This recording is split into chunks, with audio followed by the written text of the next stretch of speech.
বন্ধুরা, আজ আমি আপনাদের শোনাতে যাচ্ছি এমন একটি ডিজাস্টার থ্রিলার মুভির গল্প যেটিকে কেউ কেউ মাস্টারপিস বলে, আবার অনেকে একেবারেই অর্থহীন মনে করে। ভাবুন তো, শুধু হালকা একটা বাতাস বয়ে গেল আর মুহূর্তের মধ্যে মানুষ নিজে থেকে মৃত্যুর দিকে দৌড়াতে শুরু করলো। হ্যাঁ বন্ধুরা, এই গল্পটাই হলো দ্য হ্যাপেনিং 2008 ছবির কাহিনী। গল্পের শুরু হয় নিউ ইয়র্কের সেন্ট্রাল পার্ক থেকে। চারপাশে উৎসবের পরিবেশ, মানুষ হাঁটছে, কথা বলছে, রোদেলা বিকেল উপভোগ করছে। হঠাৎ করেই এক টুকরো বাতাস বইতে শুরু করলো। তারপর এক অদ্ভুত ঘটনা ঘটল। মানুষ যেন স্থির হয়ে গেল, তাদের চোখ ফাঁকা হয়ে গেল, দৃষ্টি শূন্য হয়ে গেল, আর পরের মুহূর্তেই তারা একে একে আত্মহত্যা করতে লাগলো। অল্প দূরে এক নির্মাণস্থলে শ্রমিকরা কাজ করছিল। প্রথমে একজনকে ছাদ থেকে পড়ে যেতে দেখে সবাই ভেবেছিল দুর্ঘটনা, কিন্তু এরপর একে একে সবাই যেন অদৃশ্য কারো নির্দেশে দলে দলে ভবন থেকে লাফ দিয়ে মরতে লাগলো। মৃত্যুর এই ঝড় এতটাই নীরব আর হঠাৎ ছিল যে কাউকে কোনো সুযোগই দিল না। ঠিক তখনই এক স্কুলের সায়েন্স টিচার নিক তার ছাত্রদের ক্লাস নিচ্ছিল। স্কুল কর্তৃপক্ষ হঠাৎ জরুরি বৈঠক ডাকল। জানা গেল সেন্ট্রাল পার্কে অদ্ভুত বিপর্যয় ঘটেছে। প্রথমে ধারণা করা হয়েছিল এটা কোনো টেররিস্টদের কেমিক্যাল অ্যাটাক। আতঙ্ক ছড়িয়ে পড়ল, স্কুল তৎক্ষণাৎ বন্ধ ঘোষণা করা হলো। নিকের সহকর্মী জুলিয়ান বুঝতে পারল পরিস্থিতি স্বাভাবিক নয়। সে নিককে বলল, চলো শহর ছেড়ে গ্রামে যাই, সেখানে হয়তো নিরাপদ থাকা যাবে। নিক প্রথমে রাজি হয়নি, কিন্তু যখন টিভিতে আরও ভয়াবহ খবর দেখল তখন সে তার স্ত্রীকে নিয়ে রওনা হওয়ার সিদ্ধান্ত নিল। তারা সবাই ট্রেনে চেপে শহর ছাড়ল।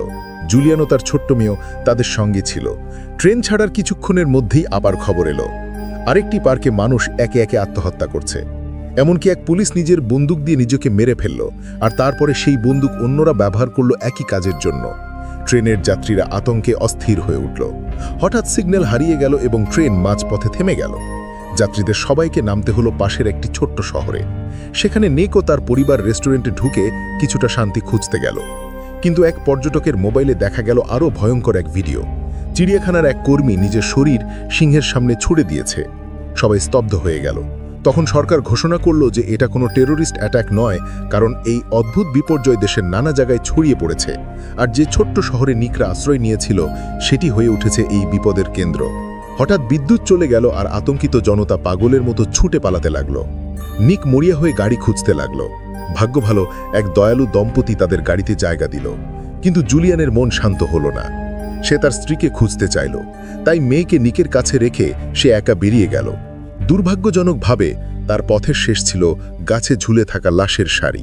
কিছুক্ষণের মধ্যে জুলিয়ানো আক্রান্ত হলো এবং তার জীবন শেষ হয়ে গেল। এদিকে নিক লক্ষ্য করল একটা অদ্ভুত ব্যাপার। প্রতিটা দুর্ঘটনার আগে হালকা বাতাস বয়ে যায়। তখনই তার মনে হলো হয়তো গাছপালা থেকে কোনো রাসায়নিক নির্গত হচ্ছে যা মানুষের মস্তিষ্কের কাজকর্ম নষ্ট করে দিচ্ছে। আর এই রাসায়নিক কেবল তখনই সক্রিয় হয় যখন অনেক মানুষ একসাথে জড়ো হয়, অর্থাৎ বাঁচতে হলে ভিড় এড়িয়ে চলতে হবে। সৈন্যরা তখন মানুষকে ছোট ছোট দলে ভাগ করে দিল, কিন্তু তারাও বেশিক্ষণ টিকতে পারল না। হঠাৎ বাতাস এলো, আর পুরো একদল সৈন্য মুহূর্তেই আত্মহত্যা করল। এই দৃশ্য দেখে নিকের ধারণা আরও দৃঢ় হলো। সে সিদ্ধান্ত নিল এখন থেকে তারা আলাদা হয়ে যাবে আর বাতাসের উল্টো দিকে হাঁটবে। বাঁচার সংগ্রাম করতে করতে নিক তার স্ত্রী আর জুলিয়ানের ছোট মেয়ে এক বৃদ্ধার বাড়িতে আশ্রয় পেল। প্রথমে মনে হলো অবশেষে হয়তো তারা নিরাপদ, কিন্তু ধীরে ধীরে বোঝা গেল বৃদ্ধার মানসিক সমস্যা আছে। সে হঠাৎ রাগারাগি শুরু করল, এমনকি নিককে চোরও বলল। ঠিক তখনই আবার বাতাস বইতে শুরু করল। বৃদ্ধা আক্রান্ত হয়ে ভয়ঙ্কর পরিণতির শিকার হলো, কিন্তু অবিশ্বাস্যভাবে নিক, তার স্ত্রী আর ছোট্ট মেয়েটি বেঁচে গেল। কিছুক্ষণ পর পরিস্থিতি হঠাৎ শান্ত হয়ে গেল। সবকিছু যেন আবার স্বাভাবিক হয়ে গেল। কয়েক মাস কেটে গেল, মানুষ ধীরে ধীরে আগের জীবনে ফিরে গেল। জুলিয়ানের মেয়ে এখন নিক আর তার স্ত্রীর কাছেই থাকে। বিজ্ঞানীরা এই ঘটনার ব্যাখ্যা দিতে গিয়ে বললেন, এটা প্রকৃতির প্রতিশোধ। মানুষ প্রকৃতির ক্ষতি করছে আর প্রকৃতি সতর্ক বার্তা দিয়েছে। যেমন হঠাৎ সাগরে শেওডাক বিস্তার হয়, তেমনি এই বিপর্যয়ও হঠাৎ এসেছিল এবং হঠাৎ শেষ হয়ে গেল। কিন্তু বন্ধুরা, এখানেই শেষ নয়। শেষ দৃশ্যে আবার দেখা যায় সেন্ট্রাল পার্কে মানুষ স্বাভাবিকভাবে ঘুরছে, আনন্দ করছে।